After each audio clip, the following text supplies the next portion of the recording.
আমল করলো না, বিনা আমলে জান্নাতে যাওয়া যাবে না, ঠিক না বেটি?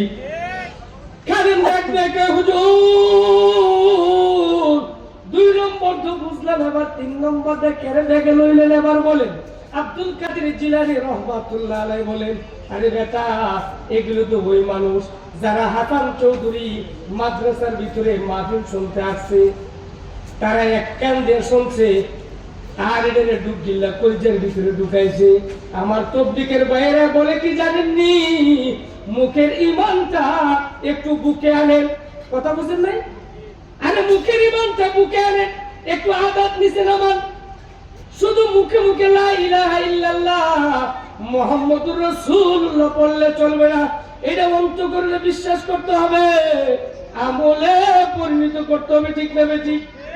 আব্দুল কাদের জিলানী রাহমাতুল্লাহ আলাইহি এবারে ডাকতে বলে, কাদের, এগুলো ওই মানুষ এখনো পর্যন্ত মাহফিলে বৈশা বৈশা আলেমদের বয়ান শুনতেছে, এক কান দিয়ে শুনে আর কলিজার ভিতরে নেয়। এই লোকগুলি বয়ান শুনে এবং আমল করে, তাহলে বুঝা গেল যারা শুনে এবং মানে তারা হলো জান্নাতি, ঠিক না বেটি? কোরআনের আমার 1 নম্বর বয়ান, আমার বয়ান কিন্তু মুখস্থ রাখতে হবে, বাড়ির কাছে গিয়ে বলতে হবে, আত্মীয় স্বজনের কাছে বলতে হবে।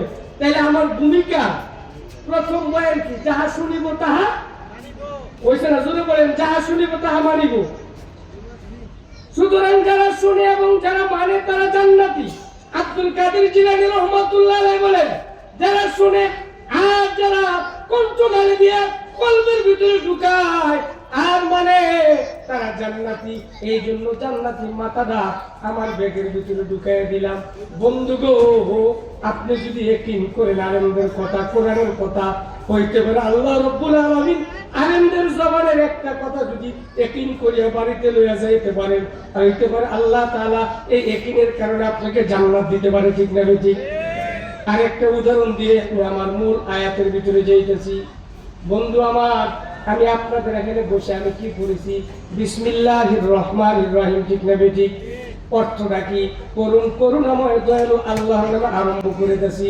হযরত উলামায়ে কেরাম আছেন, এটা হচ্ছে সরল অর্থ, এটা 3টা তরকিব হয়। বন্ধুরা আমার, এক বেদাতির সাথে আমার বহস হয়েছে, নাম হচ্ছে গোলাপ ফুল পেশোয়ারি, বাঞ্ছারামপুরে তার মুরিদ। তার সাথে আমি বহসে পড়ছি।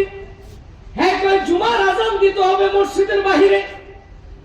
এখন আমি তার সাথে বলছি, এখন বলে হুজুর আপনি আগে প্রশ্ন করেন। আমি আগে প্রশ্ন করলাম যে পেশোয়ারি সাহেব গোলাপ ফুল আপনি বলেন বিসমিল্লাহির রহমানির রহিমের অর্থ কি? আমার সাথে যে মুসল্লি হারাকে হুজুর কি প্রশ্ন করলেন? বিসমিল্লাহর অর্থ তো আমরাই জানি, এইটা যে আর প্রশ্ন করছেন পেদা কিন্তু কয়ে এলেন, আমি তো মিয়া রাহেন। এবার জিজ্ঞেস করলাম, বলেন বিসমিল্লাহির রহমানির রহিম অর্থ কি? সে বলে পরম করুণাময় দয়ালু আল্লাহর নামে আরম্ভ করে দিছি। আমি আবার বললাম আরম্ভ করে দিছি, বাংলা যে বলেন তার আরবিতে আমার দেহান। বন্ধুরা আমার, সিএটি ক্যাট, ক্যাট অর্থ কি? বিড়াল। সিএটি ক্যাট, ক্যাট অর্থ বিড়াল। তার ইংরেজিতে সিএটি ক্যাট থাকলে আছে, তার বাংলা অর্থ বিড়াল হতো। আমি জিজ্ঞেস করলাম আবু সাইদ পেশোয়ারি, আপনি বলেন তো দেখি বিসমিল্লাহির রহমানির রহিমের অর্থ? আপনি বলছেন পরম করুণাময় দয়ালু আল্লাহর নামে আরম্ভ করে দিছি, আরম্ভ করে দিছি। এটার আরবিটা আমারে দেখান। বিসমিল্লাহ ইসমুন থেকে বিসমুন, আল্লাহ ইসমে জাত, রহমান সিফাতে আউয়াল, রহিম সিফাতে সানি। তাহলে এখানে আরম্ভ করে দিছে, আরবিটা দেখান। ইন্দুর ময়না ভেটকি বেদাতিরা তো গ্রামার জানে না, না জানার কেন উত্তর দিতে পারে না। এখন তো হুজুর কি ভেজ দিছেন, এখন আমার তো এটা ওয়াহাবি কি কর, এটা কই তুই ধরে মারামারি লেগে সব শেষ। এই জন্য ভাই দুস্থ বুজুর্গ, আমি এখানে বলছি বিসমিল্লাহির রহমানির রহিম। আল্লাহর নবী বিশ্ব নবী রাহমাতুল লিল আলামিন বলেছেন, প্রত্যেকটা কাজে যারা বিসমিল্লাহ বলে শুরু করে এই কাজের ভিতরে বরকত হয় কি হয় না? জোরে কইেন। মা বোনেরা যারা আছেন, লাকড়ির চুলাতে দিবেন বিসমিল্লাহ বলবেন, চাউল দিবেন বিসমিল্লাহ বলবেন। ছাত্র ভাইরা যারা আছে, কিতাব খুলবেন বিসমিল্লাহ বলবেন, সর্ব কাজে বিসমিল্লাহ বলবেন।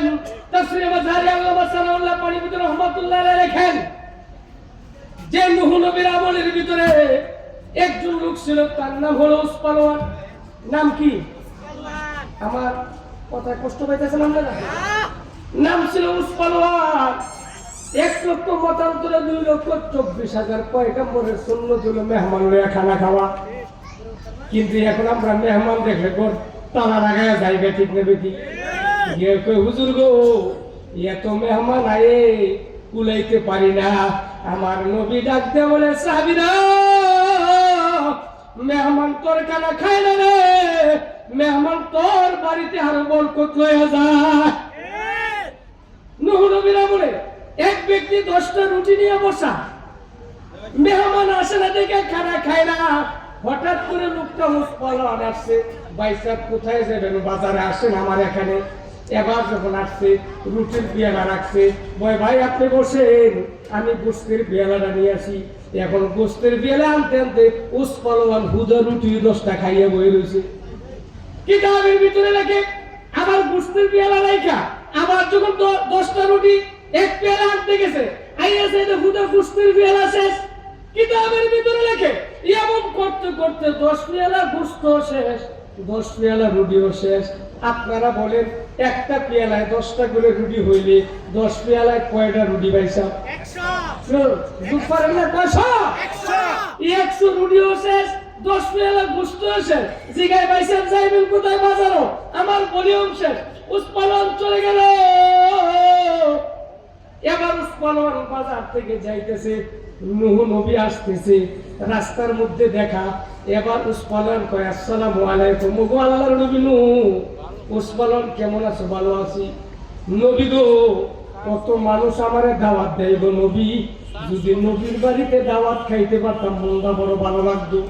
আমরা যারা ইমাম আছি, অনেক মুসল্লিরা কয়, হুজুরেতে আজকে চা খাবো, বিস্কুট খাবো। আসলে হুজুরে দিয়ে অর্ডার দেওয়ায় দেওয়ার বলা মুসল্লি টেহা দিয়া নাই, ঠিক নেবে ঠিক। এবার উসপালোয়ান ডাক দেখে, নবী, আপনার বাড়িতে যদি দাওয়াত খাইতে পারতাম যেমনটা জন্য হইতো। নূহ নবীকে বেটার সমস্যা নাই, আগামীকালকে আমার বাড়িতে দাওয়াত। উসপালোয়ান কই, নবী কোন সময়? কয় দুপুরের সময়। দাওয়াত গ্রহণ করছে, যাওয়ার পাল্লা। এবার উসপালোয়ান কয়, নবী গো, ও নূহ নবী, বেয়াদবি মাফ করবেন, আমার একটা কথা আছে। কয়, কি কথা? বেয়াদবি মাফ করবেন, যেহেতু দুপুরবেলা আপনার বাড়িতে আমার খানা, একটু সকালবেলার শিডিউলটা যদি হুন্নে যেতেন ভালো ছিল। ডাক দিয়ে কয়, তোমার সকালবেলার নাস্তা কি খাও তুমি? তাফসীরে মাযহারিতে এক রাওয়ায়াতে লেখে 450, আরেক রাওয়ায়াতে লেখে 1250 রুটি সকালবেলা পাইছেন নাস্তা খা। কথা বুঝিনি পয়সা? এক রাওয়ায়াতে 450, আরেক রাওয়ায়াতে 1250 রুটি বলে উসপালোয়ানের সকালবেলা নাস্তা খায়। তো সকালের নাস্তা যে করে 1250 রুটি, দুপুরের মাঝ দেখি দুমলা করা কি করে না বলেন তো দেখি। আয় হায়। এবার নূহ নবী ডাকতে বলে, উসপালোয়ান, তুমি হইলা মেহমান, আমি হইলাম বেটা মেজবান। আমার বাড়িতে যাবি, তোরে কেমনে সাদর করতে হবে আমি বুঝবো। ঠিক আছে হুজুর। পরের দিন নূহ নবীর বাড়িতে গিয়া হাজির। নূহ নবী একটা রুটি বানাইছে। কোন রুটি জানেননি? যারা মক্কা মদিনায় গেছেন, এটার নাম হচ্ছে তমিজ। তমিজ 3 বাঙালি মিল্লা 1 তমিজ খাইতে পারে না, একটা পাকিস্তানি 3 তমিজ খাইয়া ফেলায়। এমন বড় একটা তমিজ। আমি নিজে এটা এক বাটা আমি খাইতেছি না, কিন্তু দেখছি এক পাকিস্তানি রাস্তার ভিতরে ঠ্যাং সরাইয়া একটাই মিল্লা 3 তমিজ খাইয়া ফেলাইছে। আল্লাহর নবী নূহ নবী একটা প্লেটের ভিতরে একটা রুটি নিয়া এবার উসপালোয়ানের সামনে, যেই বেড়ায় 1250 রুটি নাস্তা খায়, দুপুরে 1 রুটি দেখে সবগুলি বড় বড়। এখন তো নবী কিছু কইতেও পারে না, সইতেও পারে না। এবার যেই মাত্র নাকি প্লেটটা সামনে দিছে, সবগুলি বড় বড় করে আস্তে করে যেই মাত্র রুটির ভিতরে হাত দিব, নবীর বাড়িতে আসি, পেট বড়ুক আর না বড়ুক খাইতে হবে, রুটির ভিতরে হাত দিবে। এমন সময় রে নূহ নবী উসপালোয়ানের কবজার ভিতরে হাতের ভিতরে ধরছে। এবার ডাক দেয়, নবী গো, রুটি দিলেন একটা, আবার দিয়ে হাতও ধরেন। এবার নূহ নবী ডাক দেয়, উসপালোয়ান রে, জীবনে বহুত রুটি খাইছো, কিছু তন্ত্র মন্ত্র টাকা পরশ নাই, আজকে আমার বাড়ির রুটি আমার রহমান এবং রহিমের নাম সারা খাইতে পারবি না। সুবহানাল্লাহ কইতেন না? আর জোরে বলেন না সুবহানাল্লাহ। উসপালওয়ান জীবনে 1250 রুটির বেলাগিরি দেখাইলি, আজকে আমি নবীর বাড়িতে আইসুদ রে, রহমান আর রহিমের নাম সারা খাইতে পারবি না। উসপালওয়ান কয় 1250 রুটি কোন না বইরা খাইলাই, 1 রুটি দিয়ে আবার কি বইরা খাইতাম, তার কি করতাম। আমার মোহনবী ডাক দেয়, তুমি বলো বিসমিল্লাহির রহমানির রহিম। এইটা বলিয়া যেই মাত্র রুটির ভিতরে টান দিছে রে ভাই চাপ, এবার রুটির টানে বাড়ে টানে বাড়ে টানে বাড়ে, এক টান দিয়ে 10 রুটি হয়, এমন করে রুটির টানে বাড়ে খাইয়া কুলাইতে পারে না। সুবহানাল্লাহ ভাই গিয়ে কুলাই রুটি টানে বারে খাইয়া কুলাইতে পারে না। রুটি ডান দিকে বাড়ায়, রুটি বাম দিকে বাড়ায়, রুটি সামনে বাড়ায়, রুটি পিছনে বাড়ায়। নুহু নবী আবার হাতের ভিতরে রাজি আইয়া দেখে রুটির টাল দেখ দেখো উসপালওয়ান, ব্যাপারে কি তুমি না রুটি খাইবা? এবার উসপালওয়ান ডাক দে, নবী গো মনে করছি আপনার রুটি বুঝে আমি খামু গো, কি রহমান এবং রহিমের নাম শিখাইয়া দিলে, এইটা বলে রুটির দিকে হাত দেওয়ার বারে এখন দেখি আপনার রুটি আমারে খাইয়া ফলাইব। তাহলে বিসমিল্লাহর বরকত আছে না নাই? জোরে বলেন না আছে না নাই? তাইলে আমার প্রথম ওয়াজ কি? যাহা শুনিব তাহা মানিব। আমার ওয়াজ বাঁচলে যাও লাগবে, আমি বড় বক্তা না। এখন থেকে আলেমদের কথা যাহা শুনিব তাহা আমার 2 নম্বর মেসেজ, 2 নম্বর বয়ান হলো, এখন থেকে যত কাজ করব বিসমিল্লাহ ছাড়া করব না।